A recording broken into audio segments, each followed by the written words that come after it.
Good evening and welcome to Aware on the Air, presented by members and friends of Aware, a local peace group. The name Aware, A-W-A-R-E, are the initials of our full name, Anti-War, Anti-Racism Effort. I'm Carl Estabrook. We're recording this at noon on Tuesday, July 11th in the studios of Urbana Public Television, Urbana, Illinois.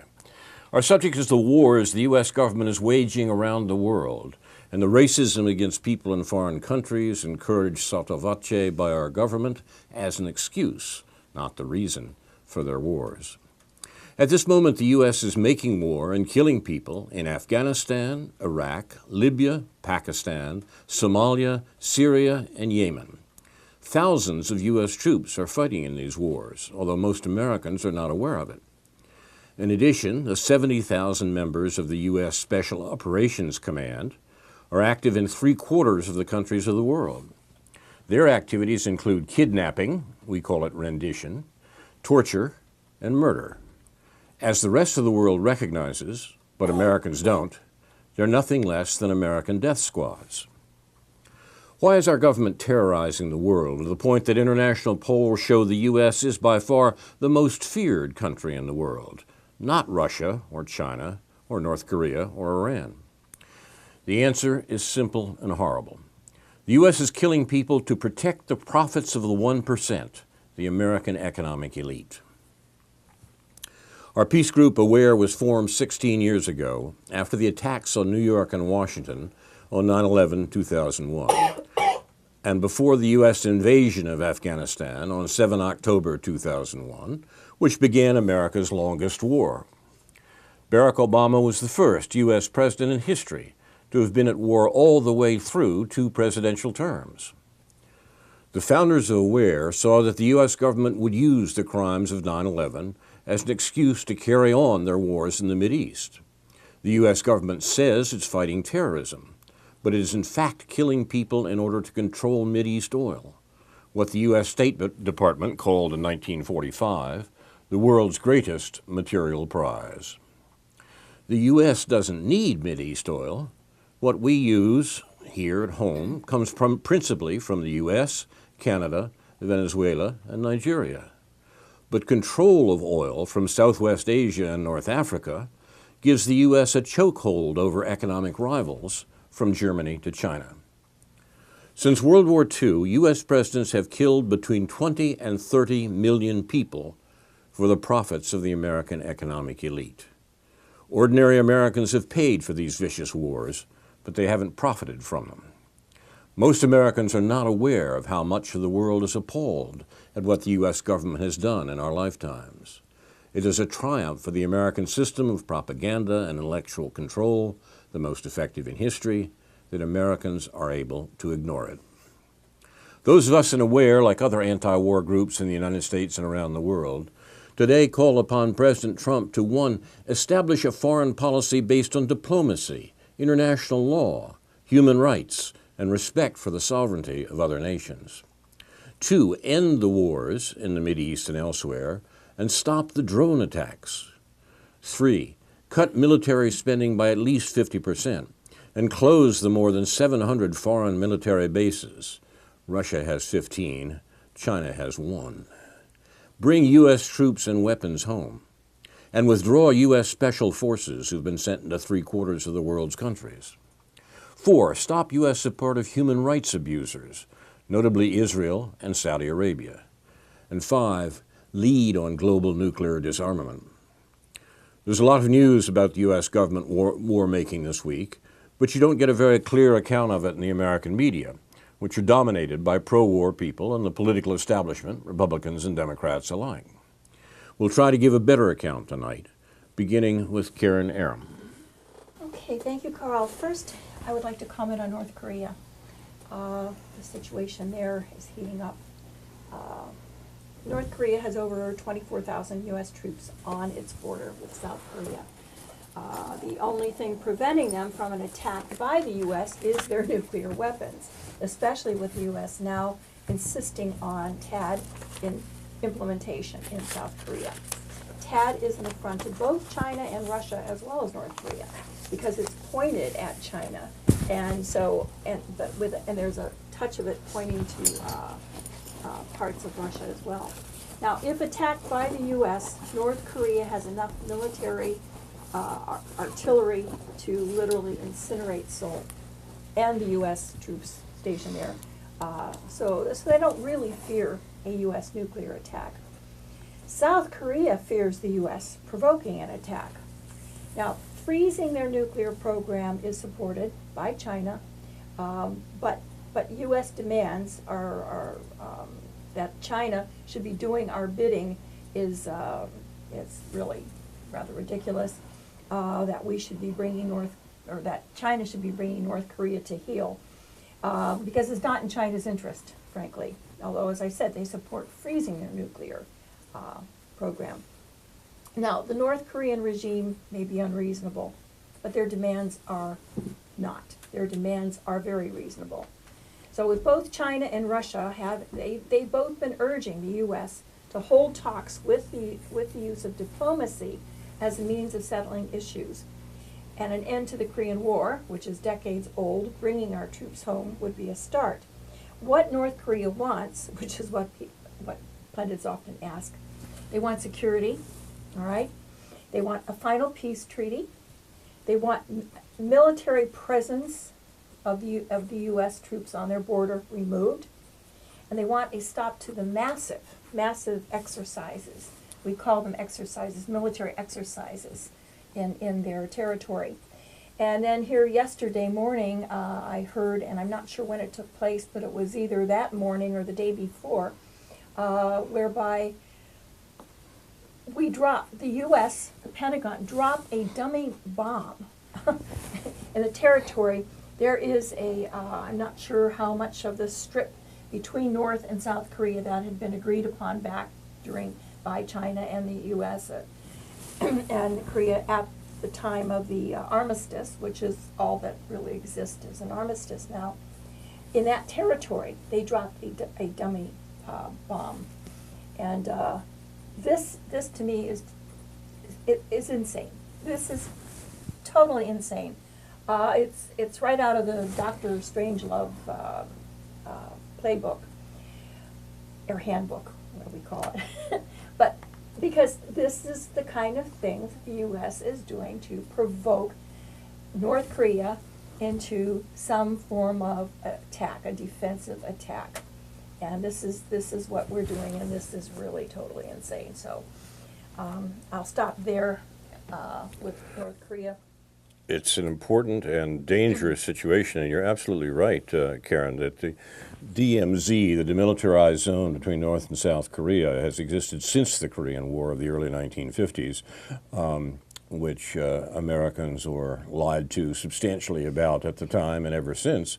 But your point about the defensive nature of North Korea's posturing around nuclear weapons seems to me to be exactly right, and the amazing ability of the American media to misrepresent North Korea as a crazy dictatorial state with no case whatsoever here, but simply a danger that really the United States should react militarily to.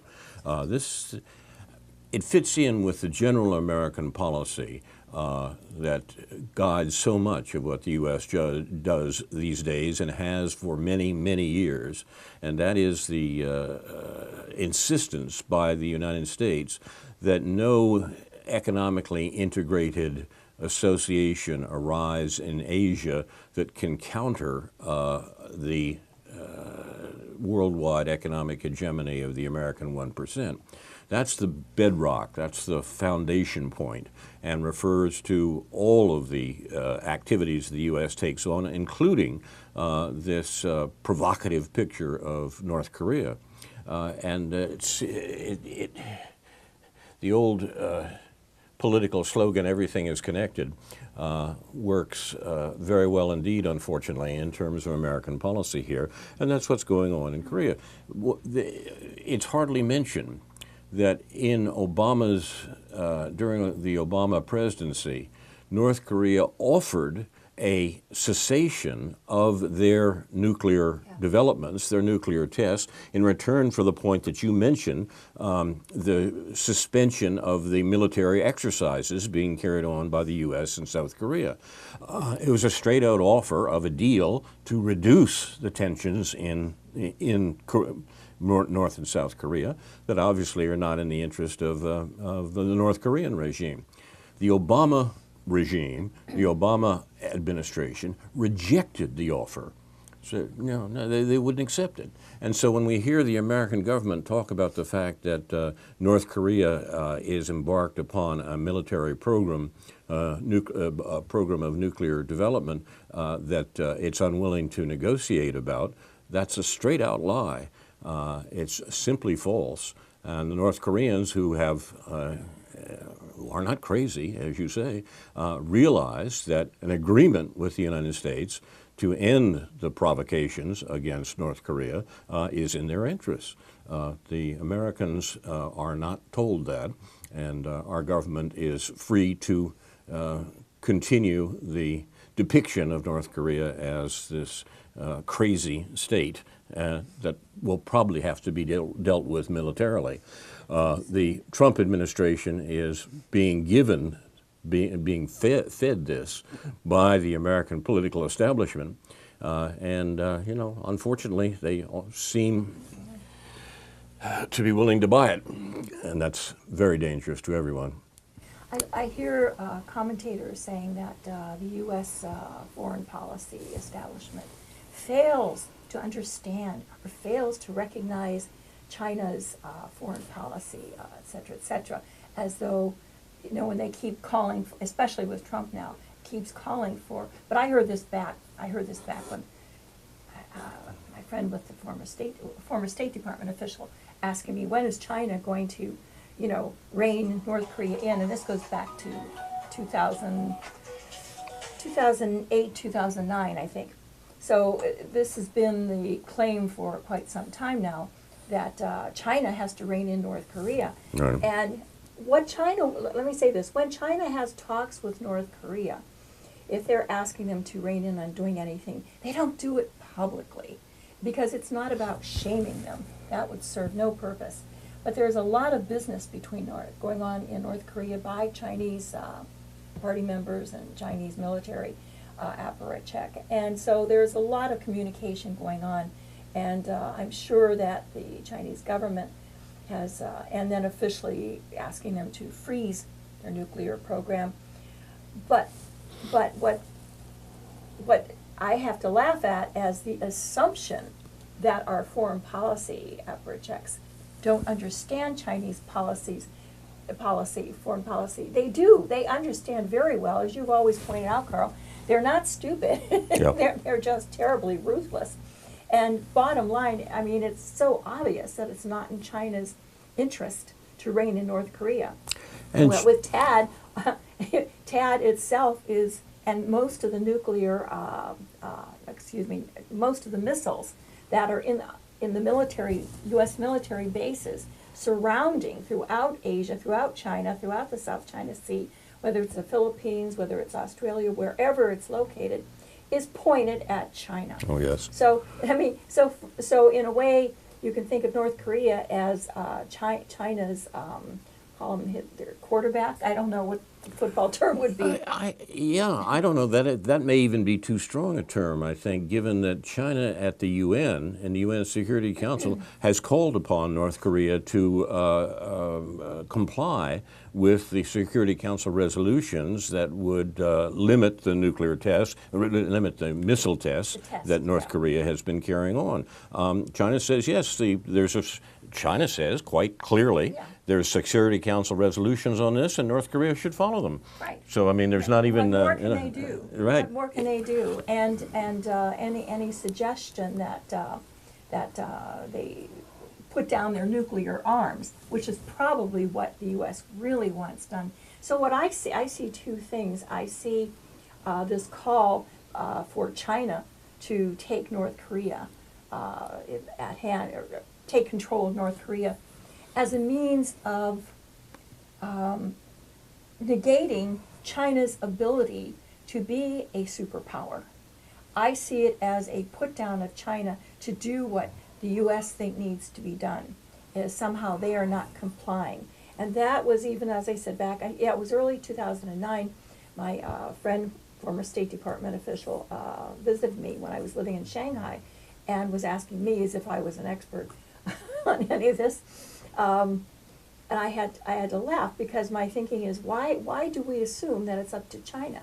And yet we have our battleships surrounding China in the South China Sea as a so-called deterrent to China's rising and taking more control as a superpower.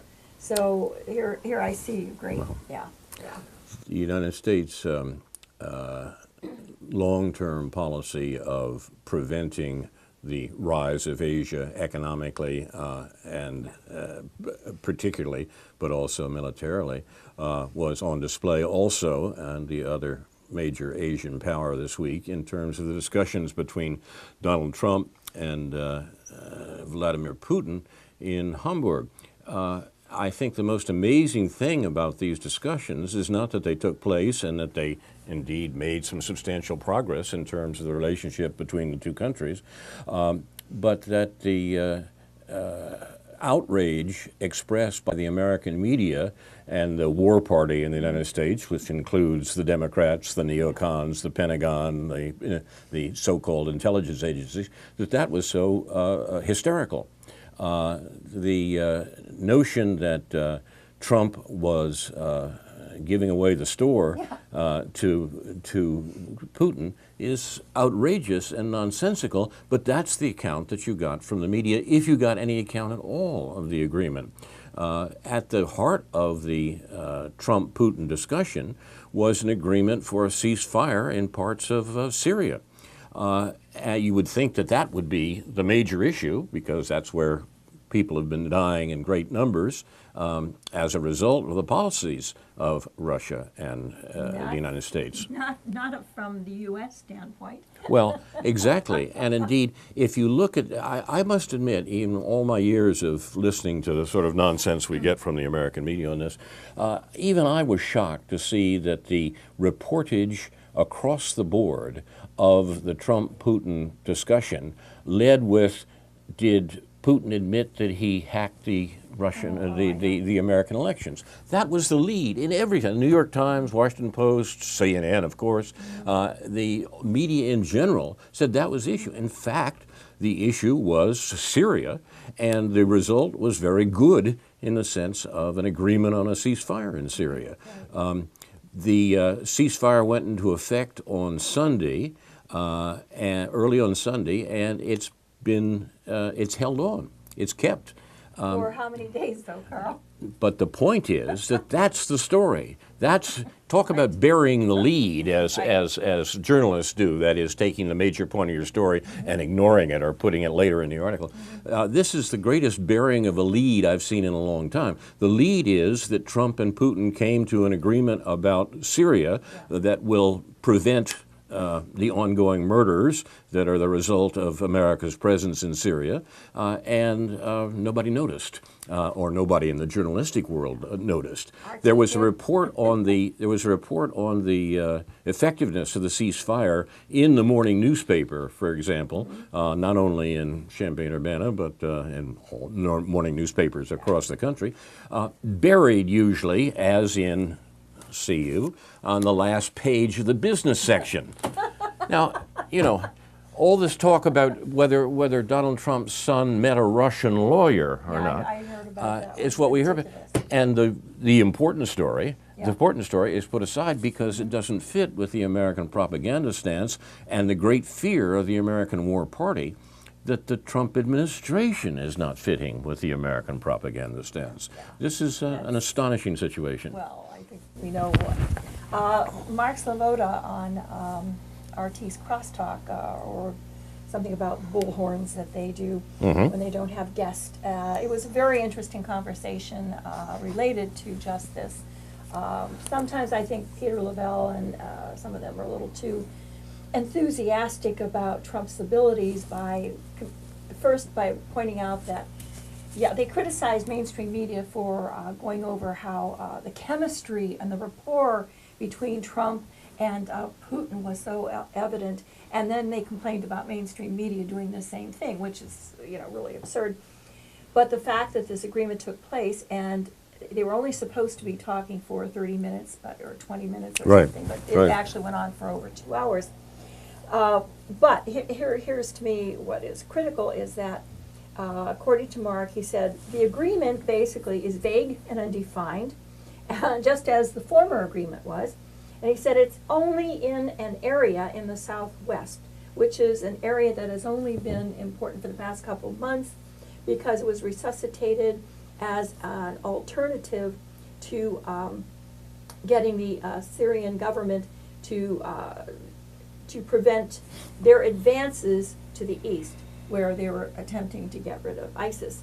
And he points out, too, that, it was last fall, I think it was last fall under the Obama administration that we had an agreement Yes. Similar to this, and it was Exactly. broken by the Pentagon. Exactly. Some pundits will say, "Oh well, it was an accident," And Yeah, others say, that's what- "No, that was their no story." accident." Yeah. And even and I can't remember his name. He writes for the Duran, Christoph, and of course Dimitri that were on the program, and they were both saying the same thing.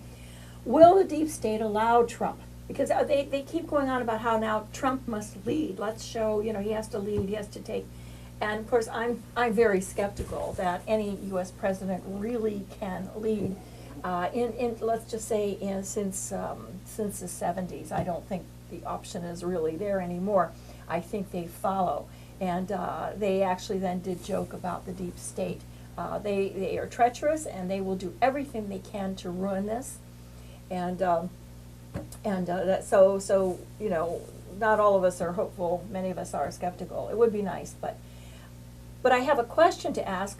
In addition to the agreement on the ceasefire, they were talking about the Ukraine and the agreements that were made in respect to the Ukraine, which maybe you can clarify that a little more. Actually, I think what I'll do is quote Craig Murray. Craig Murray is a British diplomat, an historian who resigned, as a matter of fact, from the British Foreign Service because he couldn't stomach what the British government was doing in terms of supporting Central Asian dictators, which did not include Vladimir Putin, who, of course, is the most popular politician probably in the world today.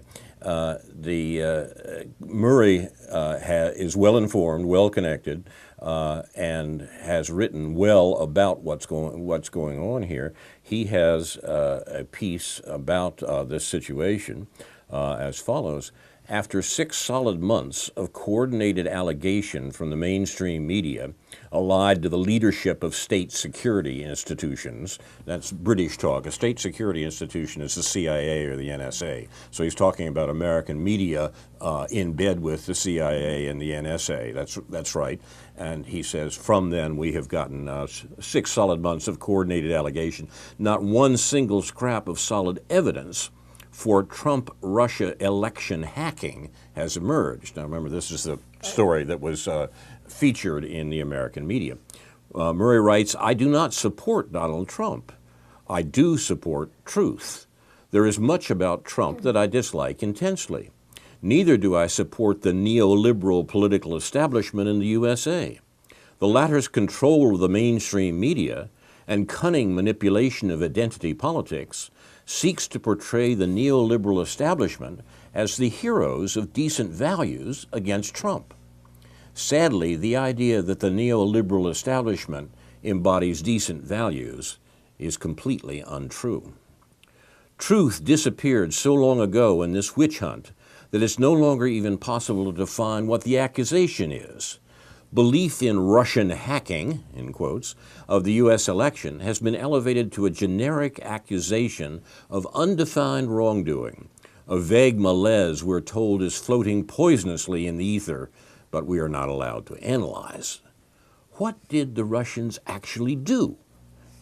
The original base accusation was that it was the Russians who hacked the DNC and Podesta emails and posted them along to WikiLeaks. I can assure you, says Murray, who by reports was involved, that this is untrue. Now, these are talking particularly about the emails. John Podesta, who was Bill Clinton's chief of staff and is head now of the major war party political organization in Washington, the Committee for American Progress, the embarrassing emails about the financial chicanery and the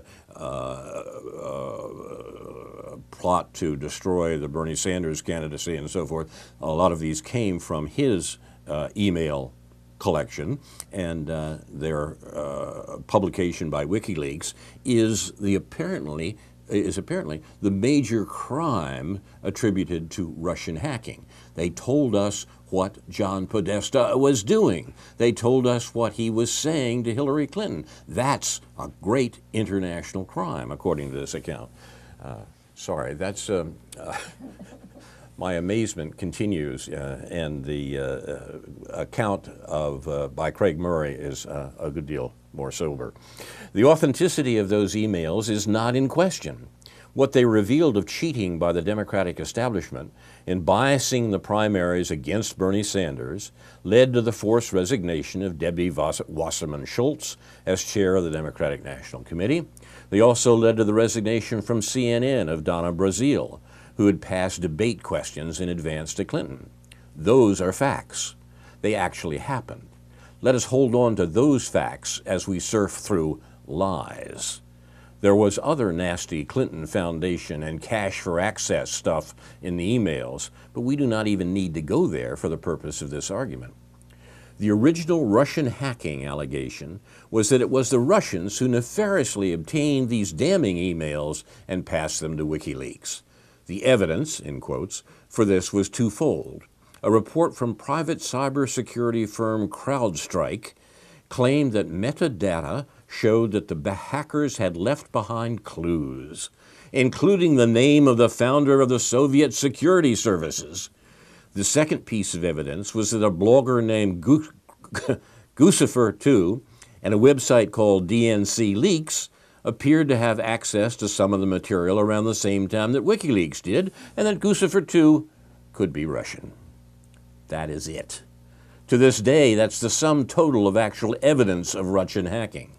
I won't say hang on to it as a fact, because it contains no relevant fact, but at least it is some form of definable allegation of something happening, rather than Russian hacking being a simple article of faith. But there are a number of problems that prevent this from being fact at all.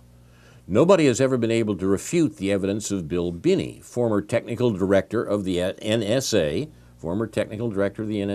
who designed its current surveillance system.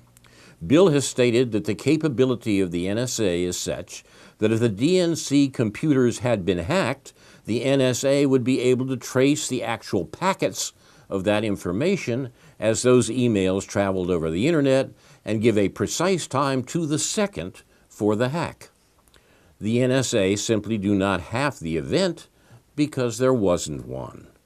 I know Bill personally and am quite certain of his integrity. This is Craig Murray writing about the people who actually designed the NSA system and saying, look, if there had been any sort of hacking like this, they could tell. That's what Snowden was telling us about, for example. As we have been repeatedly told, 17 intelligence agencies, and I've been repeated again and again, sign up to the Russian hacking or testify to the Russian hacking. Yet all these king's horses and all these king's men have been unable to produce any evidence whatsoever of the reported hack, largely because they are not, in fact, trying.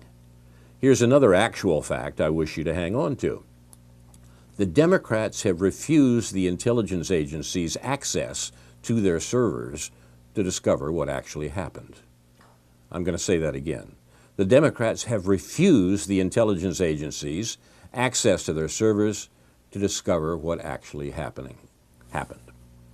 The heads of the intelligence community have said that they regard the report from CrowdStrike, a private group, the Clinton-aligned private cybersecurity firm, as adequate, despite the fact that the CrowdStrike report plainly proves nothing whatsoever and is based entirely on an initial presumption that there must have been a hack, as opposed to an internal download. Murray himself was probably involved, the actual leak, the leak that probably led to the death of Seth Rich, to WikiLeaks. And he's writing here about things he's at least familiar with. Not actually examining the obvious evidence has been a key tool in keeping the Russian hacking meme going. On 24th May, The Guardian, the British paper, reported triumphantly following the Washington Post that, quote, Fox News falsely alleged federal authorities had found thousands of emails between Rich and WikiLeaks, when in fact law enforcement officials disputed that Rich's laptop has even been in possession of or examined by the FBI, close quote. It evidently did not occur to The Guardian or the Washington Post as troubling that those pretending to be investigating the murder of Seth Rich, the man who probably did pass on the information about Podesta et al. To WikiLeaks, have not looked at his laptop. That's not interesting because they know the Russians hacked it. It couldn't possibly have been Seth Rich, about whom there's a great deal of evidence, who gave this information to WikiLeaks. There's a very plain pattern here of agencies promoting the notion of a fake Russian crime while failing to make the most basic and obvious initial steps if they were really investigating its existence. I might add to that there has been no contact with me at all, Craig Murray, by those supposedly investigating. I could tell them these were leaks, not hacks. WikiLeaks. The clue is in the name. The suggestion here, the unstated part of this, is that Murray himself was probably involved in delivering the material from the DNC and Podesta to WikiLeaks, where it was published, not the Russians. He knows what he's talking about. So there's 17 agencies, by the way, that even that claim has been withdrawn. Those 17 spy agencies of the United States that testify to Russian hacking are not really investigating, but are prepared to endorse weird CrowdStrike claims like the idea that Russia's security services are so amateur as to leave fingerprints with the name of their founder. That's like putting J. Edgar Hoover's name on something that the FBI is charged with doing. If the Russians fed the material to WikiLeaks, why would they also set up a vainglorious persona like Lucifer II, who leaves obvious Russia pointing clues all over the place? Of course, we need to add from the WikiLeaks Vault 7 leak release, information, another collection of materials, information the CIA specifically deploys technology that leaves behind fake fingerprints of a Russian computer hacking operation. CrowdStrike have a general anti-Russian attitude. They published a report seeking to allege that the same Russian entities which, quote, had hacked, quote, close quote, the DNC, were involved in targeting for Russian artillery in the Ukraine. This has been utterly discredited. Some of the more crazed Russiagate allegations have been quietly dropped. The mainstream media are hoping we will all forget their breathless endorsement of the reports of the charlatan Christopher Steele, a former middle-ranking MI6 man. MI6 is the British CIA. A former middle-ranking MI6 man with very limited contacts that he milked to sell lurid gossip to wealthy and gullible corporations. I confess I rather admire his chutzpah, says Craig Murray.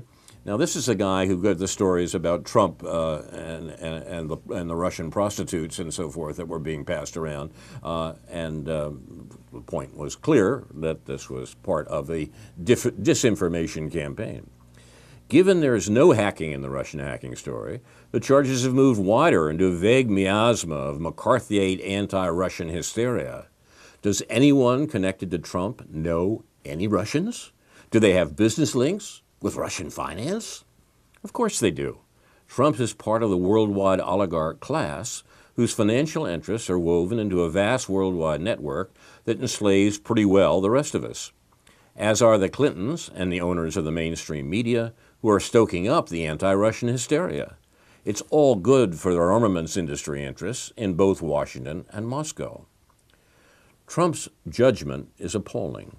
His sackings or inappropriate directions to people over this subject may damage him.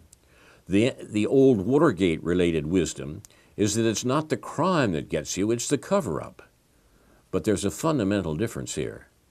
At the center of Watergate, there was an actual burglary.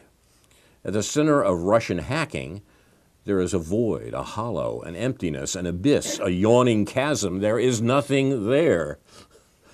Those who believe that opposition to Trump justifies whipping up anti-Russian hysteria on a massive scale on the basis of lies are wrong. I remain positive that the movement Bernie Sanders started will bring a new dawn to America in the next few years. That depends on political campaigning by people on the ground and on social media. Leveraging falsehoods and Cold War hysteria through mainstream media in an effort to somehow get Clinton back to power is not a viable alternative. It's a fantasy, and even were it practical, I would not want it to succeed. That's Craig Murray, the British ambassador and historian, and a figure connected with the WikiLeaks operation, and may well have been connected with the actual release of the DNC, the Democratic National Committee materials that are attributed to Russian hacking. So, as I say, he knows what he's talking about. The comparison with Watergate, which is so popular within amongst American liberals, is nonsense, as Murray points out. And the real suggestion here that the problem is that opposition to Trump justifies whipping up anti-Russian hysteria may in fact be backwards. I mean, it's the war party and their settled anti-Russian views, anti-Russian and anti-China views, their support for the Obama administration's war provocations against Russia and China that leads to this hysterical denunciation of Trump for fear that he will not stay with the program of all recent administrations that have tried to prevent the economic integration of Asia that Russia and China are moving towards. So there are very big stakes here. It's not just a matter of the peculiarities of Donald Trump and the Russiagate nonsense. These are people who are playing for keeps, and it is a long and dangerous game. It's something we should try to be much clearer about. Can I get back to Syria? Sure. Exactly. Yeah, well, Mark Sloboda also pointed out that not just the deep state, but the difficulties of maintaining this agreement, because he said you also have Israel and Jordan, who are not going to want this. They're not going to want Russia in there, and they are not going to want a peace agreement in Syria, because there's too much at stake for them as they perceive it. They're very involved, and then you have the jihadists, and he said, you know, trying to rein in the jihadists. One is Al-Qaeda, and he mentions, excuse me, 3 other groups that I'm unable to catch the names of them, but there are at least 4 jihadist groups that you're not going to rein them in, okay? And this is also one of the things that makes it very difficult. Now, Aaron Mate this morning on The Real News interviewed, I think his first name is James Carden. Are you familiar with it? Okay. Mm-hmm. It covered some of the same things that we've talked about, but one of the things was that Aaron asked Carden was, and what about the Kurds? He said, how will the U.S., under this agreement, they may then be accused of or use as an excuse to break the agreement that they're betraying the Kurds, as we did previously. Mm-hmm. And Carden just said, the Kurds have Russia. He said, they don't need the U.S., they have Russia. So bottom line, just as we know Professor Boyle of international law has pointed out, everything the U.S. is doing there is illegal. We are not in Syria legally. Carden was making the same statement that we have no reason to be there, other than, as some are now predicting, that the U.S. really is back to regime change. I'm not sure that I would go there, because I think they've already discovered that with Russia's involvement, that regime change is unlikely, but they're going for partition or splintering. Mm-hmm, mm-hmm. And they definitely want that southeast corridor, and it's that road.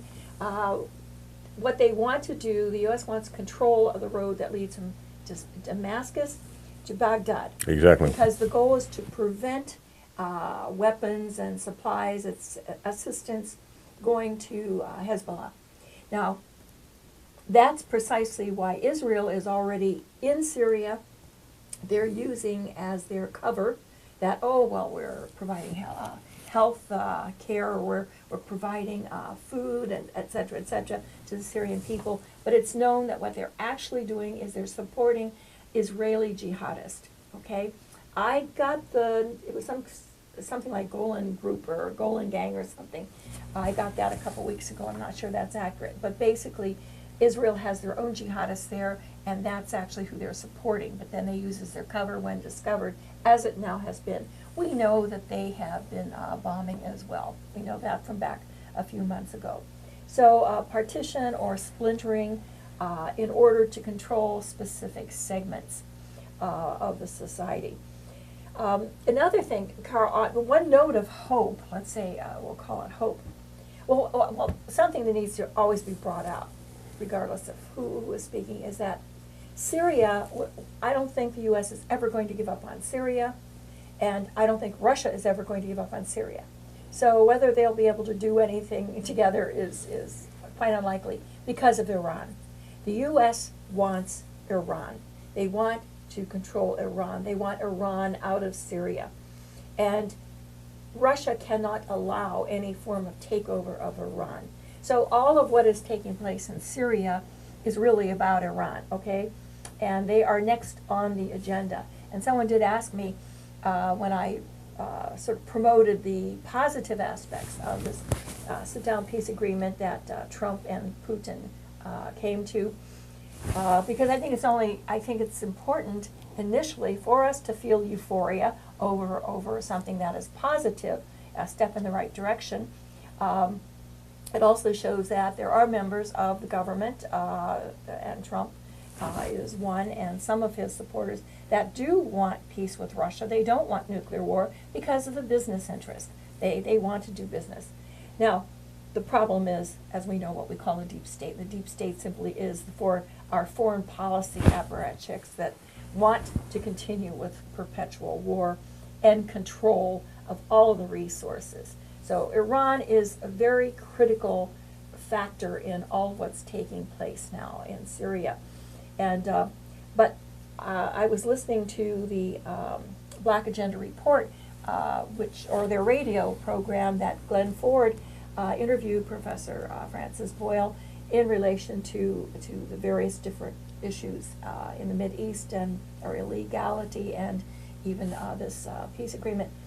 And what came after was an interview, and I'm sorry I was not able to get the gentleman's name, but he's with a group, and I don't even have this right.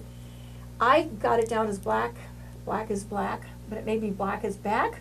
I'm not sure. Mm-hmm. And it's a coalition conference that they are going to have August 12th and 13th in Chicago, and they're calling the conference Ballot and the Bullet, taken from Malcolm X's Ballot or the Bullet. But it was a very positive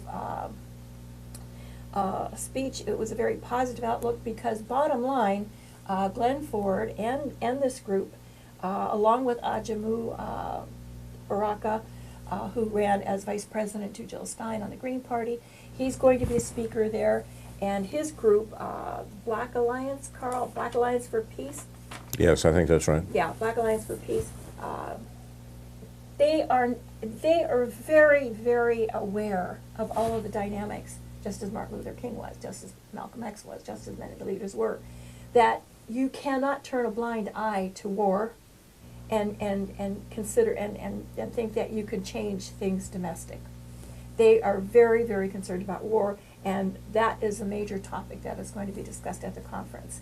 So for me, that is hopeful because we don't see it coming from any place else within the United States.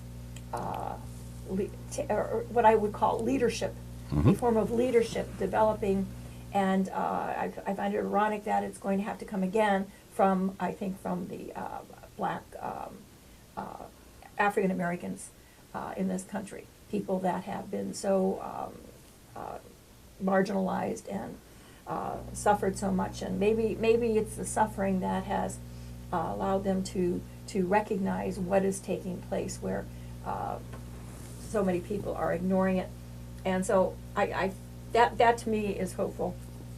Black Agenda Report Group is one of the few very good news sources, and as a corrective to the amazingly occupied American media, it's something that should be attended to. Absolutely. I have a piece here from someone I know you like, Karen Ray McGovern, who was a CIA member and is now part of the Veteran Intelligence Professionals for Sanity, and that's the name of his group. Right. He knows what he's talking about. He knows where the bodies are buried, Right. and unfortunately, that's not a metaphor in these cases.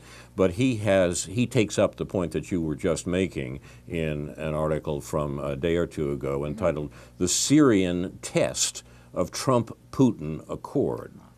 He says the immediate prospect for significant improvement in U.S.-Russia relations now depends on something tangible. Will the forces that sabotage previous ceasefire agreements in Syria, as you mentioned, succeed in doing so again? All the better to keep alive the regime change dreams of the neoconservatives and liberal interventionists, the war party in Washington.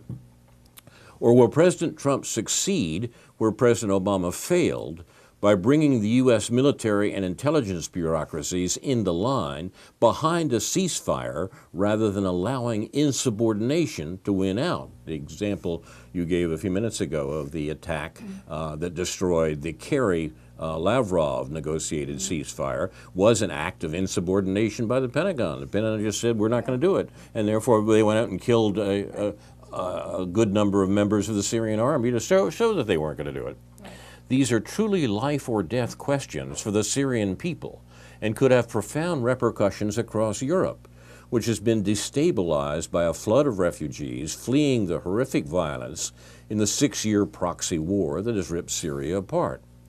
But you would have little inkling of this important priority from the large page-one headlines Saturday morning in the U.S. mainstream media, which continued its long obsession with the more ephemeral question of whether Russian President Vladimir Putin would confess to the sin of interference in the 2016 U.S. election and promise to repent.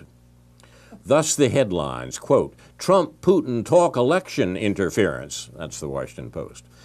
Quote, "Trump asks Putin about meddling during election," that's the New York Times. There was also the expected harumphing from commentators on CNN and MSNBC when Putin dared to deny that Russia had interfered. In both the big newspapers and on cable news shows, which for my sins I watched this weekend, God help me, the potential for a ceasefire in southern Syria, set to go in effect on Sunday, which did go in effect this past Sunday, got decidedly second billing.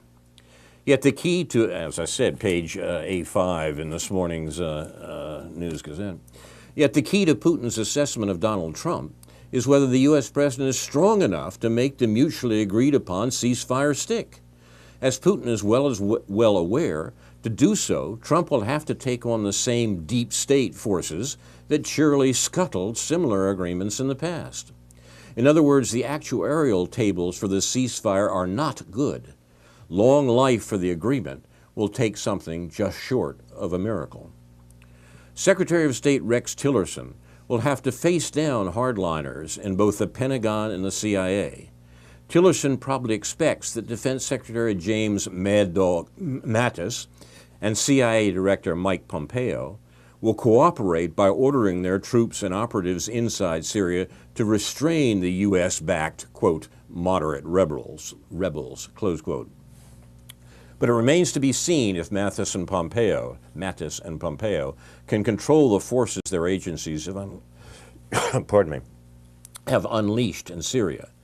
If recent history is any guide, it would be folly to rule out another accidental U.S. bombing of Syrian government troops, or a well-publicized chemical attack, or some other, I beg your pardon, chemical attack here, I'm afraid, or some other senseless war crime that social media and mainstream media will immediately blame on President Bashar al-Assad. Last fall's limited ceasefire in Syria, painstakingly worked out over 11 months by Secretary of State John Kerry and Russian Foreign Minister Sergei Lavrov, and approved personally by Presidents Obama and Putin, lasted only 5 days, from December 12th to 17th, before it was scuttled by coalition, that means the U.S. and NATO troops, coalition airstrikes on well-known fixed Syrian army positions, which killed between 64 and 84 Syrian troops and wounded about 100 others. In public remarks bordering on the insubordinate, senior Pentagon officials a few days before the air attack on September 17th showed unusually open skepticism regarding key aspects of the Kerry-Lavrov agreement, like sharing intelligence with the Russians, an important provision of the deal approved by both Obama and Putin. The Pentagon's resistance and the, quote, accidental, close quote, bombing of Syrian troops brought these uncharacteristic blunt words from Foreign Minister Lavrov on Russian TV last September. Quote, "My good friend John Kerry is under fierce criticism from the U.S. military machine. Despite the fact that, as always, they made assurances that the U.S. Commander-in-Chief, President Barack Obama, supported him in his contacts with Russia, apparently the military does not really listen to the Commander-in-Chief," close quote. And that's the Russian foreign minister describing what actually happened with the last ceasefire. Basically, the Pentagon refused to do what it was told.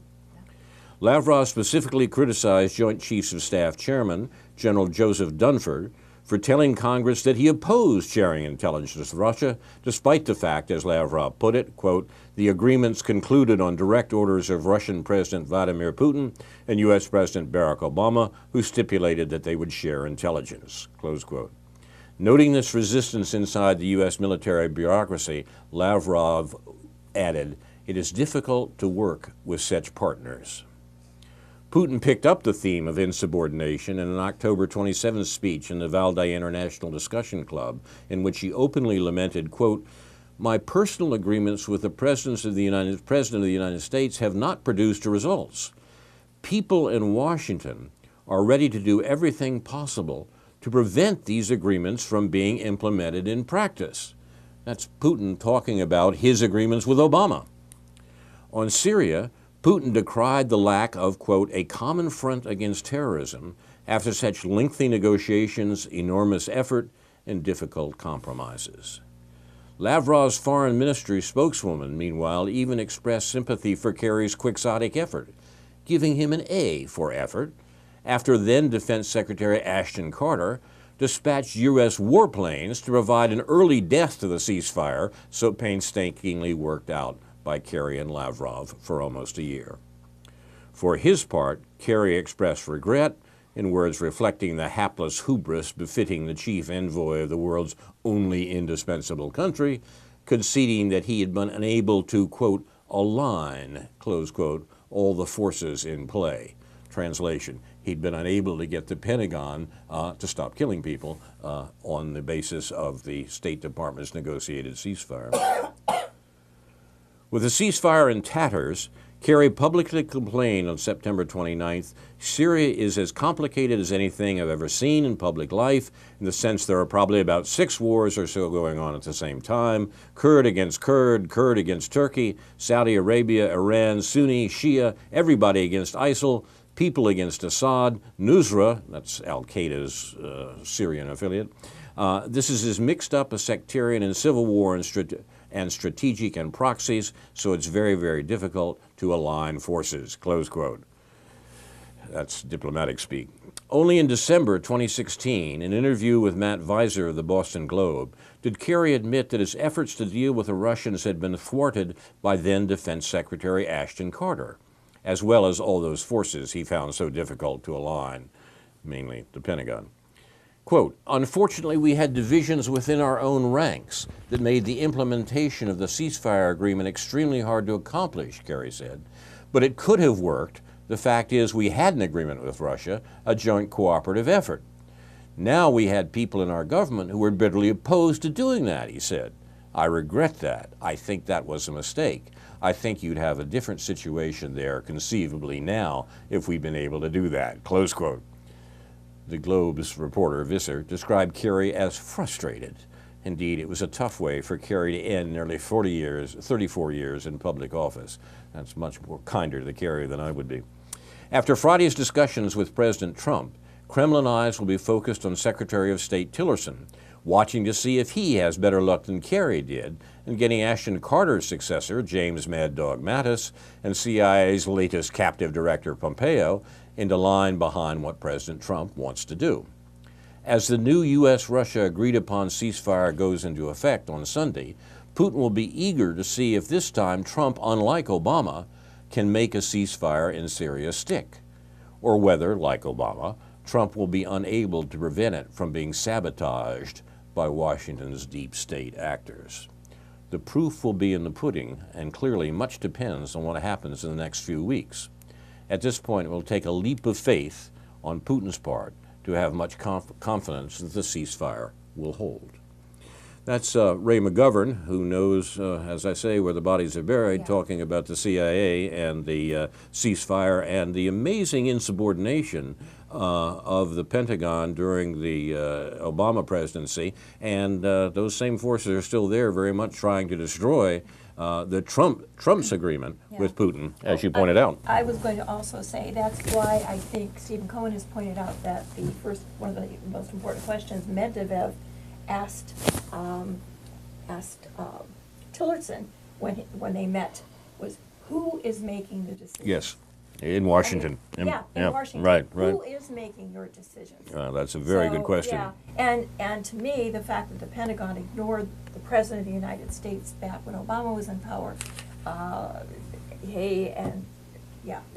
we're looking at a very dangerous situation, very dangerous. And some people will say, oh, deep state, it sounds so conspiratorial. I admit deep state, I don't like that title either, but that's what seems to stick now. You've been watching Aware on the Air, presented by members and friends of Aware, the anti-war, anti-racism effort of Champaign-Urbana, a local peace group, in the 28th week of 2017. Another week in which the world can see that the most extensive global terrorism is not made up of just the attacks by ISIS and its sympathizers around the world, but by U.S. worldwide war-making. My thanks tonight to J.B. Nicholson for research. Our show is produced and directed by Jason Liggett and Andrew Scollery. Thanks to him also, this program and others like it will be available on YouTube. And see the Facebook page for Aware for articles referred to tonight. Finally, Aware honors those who reveal the crimes of the U.S. government, which the rest of the world knows about, but Americans don't. Manning, Assange, Snowden, and others, truth-tellers persecuted by the U.S. government. Now, this is Carl Estabrook for Karen Aram, Karen Evans-Levy, Stuart Levy, David Green, and other members and friends of Aware, saying in the words of the late Edward Murrow, good night and good luck.